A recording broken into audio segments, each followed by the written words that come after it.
Welcome back, and if you're new here, I'm Antonia and this is my son Taj. We're on a world-schooling adventure, and in this video we are exploring the city of Venice, Italy.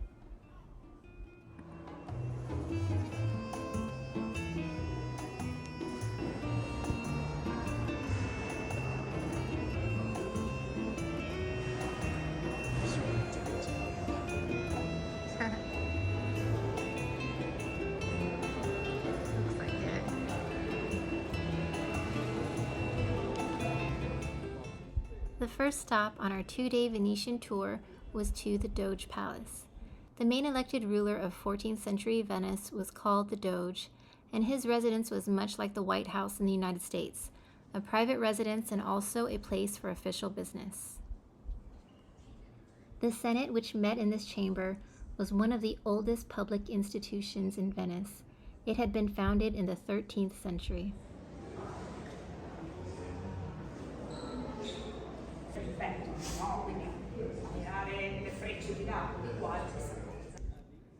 This entire area of the palace was transformed to display the art of contemporary artist Anselm Kiefer.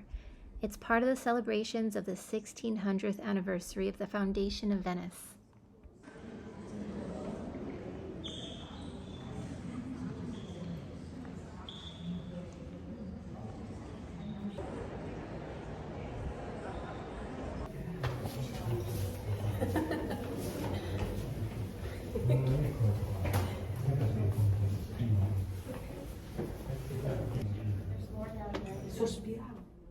So right now we're about to cross the Bridge of Sighs.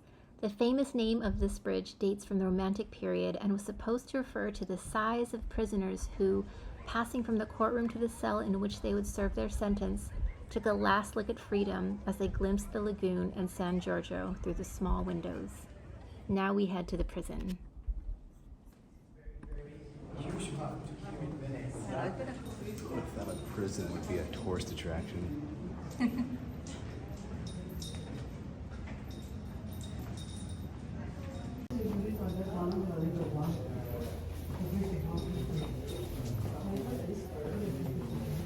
You'd be too tall for this prison. Count of Monte Cristo vibes here. It is Count of Monte Cristo vibes.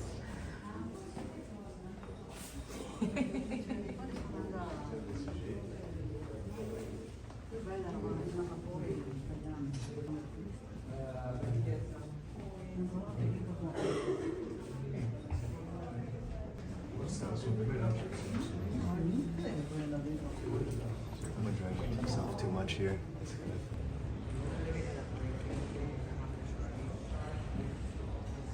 I had a picture like right under. Does the gondola go under the prison? Does it go under the prison? I don't know. Does it? You're so interested in the prison. It's a prison.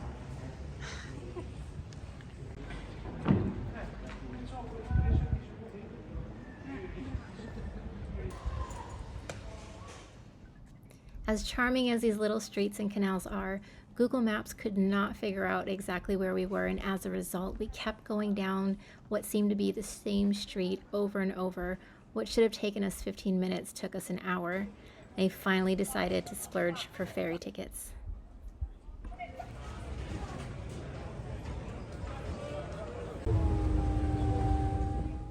Once on the ferry, we could finally figure out where we were going and get to places much faster. And I must say, it was a really nice way to see this side of Venice.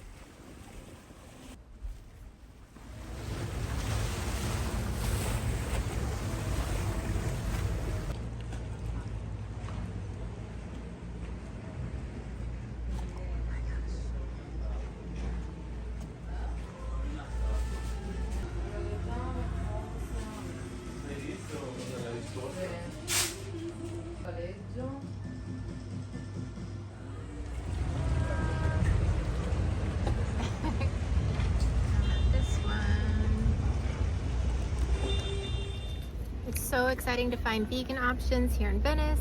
That's been kind of difficult to do, and we found this awesome crepe place. All Taj said was that he didn't want to eat pizza today, so this is really nice. I don't remember what's all in it. I think his is a Mediterranean version with hummus, and mine has a lot of vegetables, almonds, and I think there's figs and some cabbage. And it's really tasty.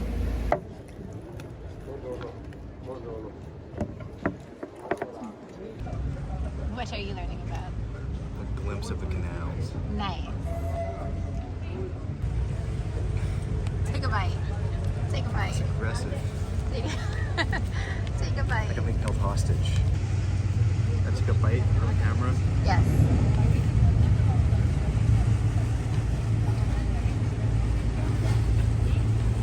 We all want to know. What does it taste like?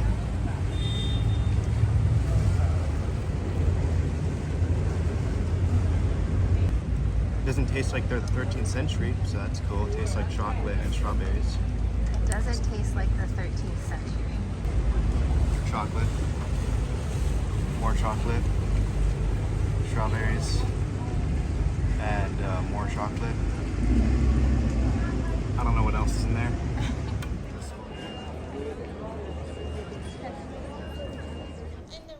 And now that we were full of chocolate, it was time to head over to my favorite part of this Venice adventure, a walking tour that ended with a gondola ride. Gondola was covered which is also very particular.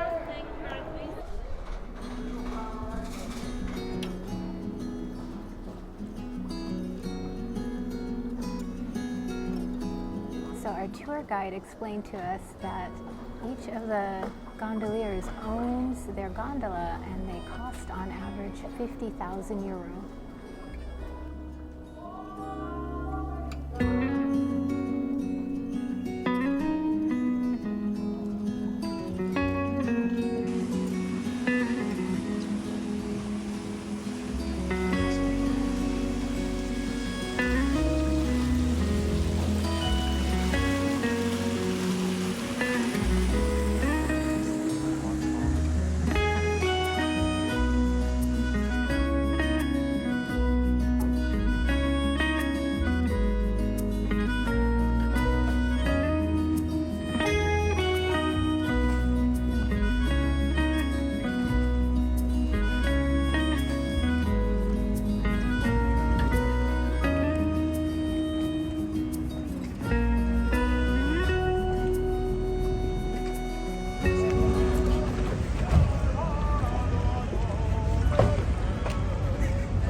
The eye-catching art of Venice is undoubtedly one of the best parts of the slowly sinking city.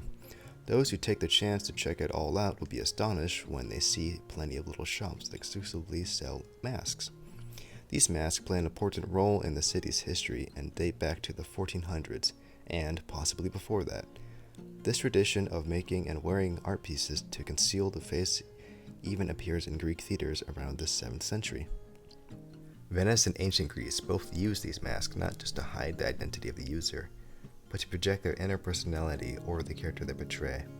The masks served a strong purpose during Venetian carnivals and allowed the poor and wealthy citizens to gather together without knowing their true status. These parties could go for weeks straight before coming to an end. To make it as accessible as possible, the masks had to be made of inexpensive material, thus the use of papier-mâché and any available paint or decoration the crafter had access to. A popular mask known as the Bauta mask has a pyramid chin shaped like a cowcatcher on a steam train. This peculiar shape allows the one who wears it to eat and drink without the need of removing it. The masks were commonly used to protect a person's identity, but allowed the freedom for untypical actions, which, of course, could either lead to something more subtle or illegal. After plenty of long-lasting carnivals, it all came to an end with the fall of the Venetian Republic. This not being the end of this tradition, Venetian masks came back around the 70s when it was growing in popularity alongside the American tradition of Halloween. Maybe that assisted its revival. Either way, this was a great opportunity for some to use it as a business and make a great amount of money, especially with the modern carnival events assisting the purchase of more masks. See, this is better than like any other like souvenir shop because it has like more personality in it. Way more expensive, but it's worth it. It's cool. Look at that, like, inside of you. Actual.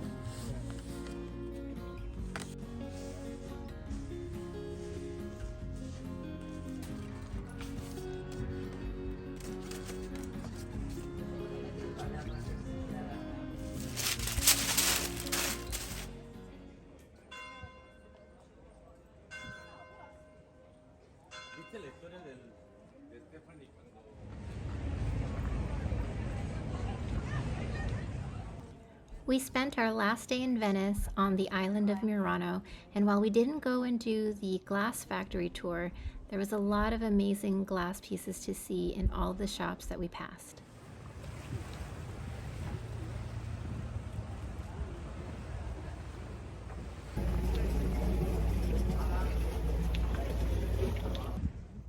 While I was in one of the glass shops, I turned around to see that Taj had snuck over one of the bridges and onto the other side of the canal. Where was he going?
With his new CD in hand, a few new Polaroid pictures, and quite a few pieces of Murano glass, we decided it was time to head back.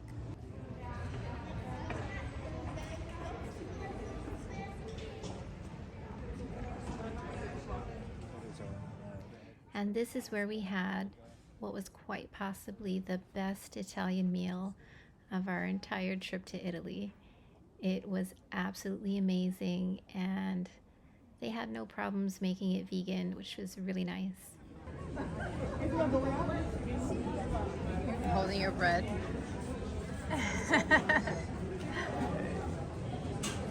It's tasty. It's good bread. Tastes like bread.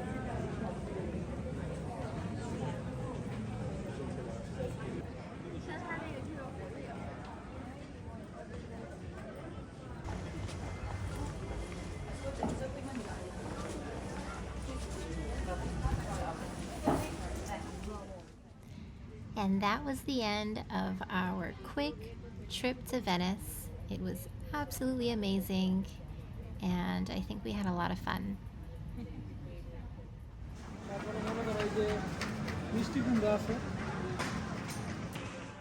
Real quick, in case there are any vegans watching this who want to go to Venice one day, I know I said it was a little difficult to find vegan food in some of the restaurants on the island of Venice, but where our hotel was located, it was actually on the mainland of Venice area called Venice Mestre. This grocery store called Interspar had a huge selection of vegan food, and I just wish I discovered it sooner, because our apartment, which I'll show you next, actually had a nice little kitchen, so this would have been perfect.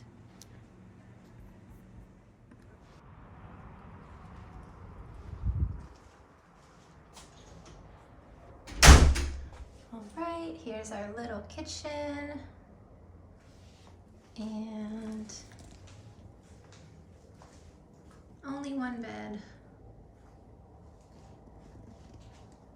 TV, And not really a balcony.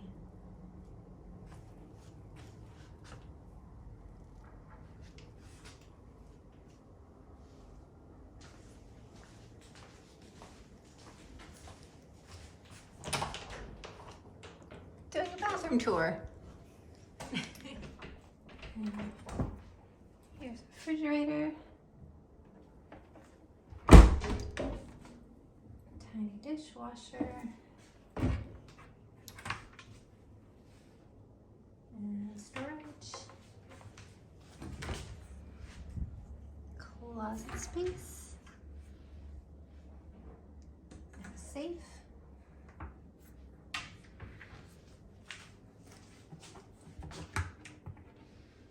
And dishes.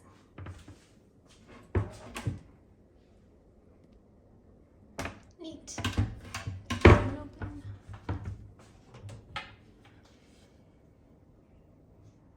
What are you doing? Here we are for a 3 a.m. checkout. Todd is doing funny face. Here's our hotel lobby.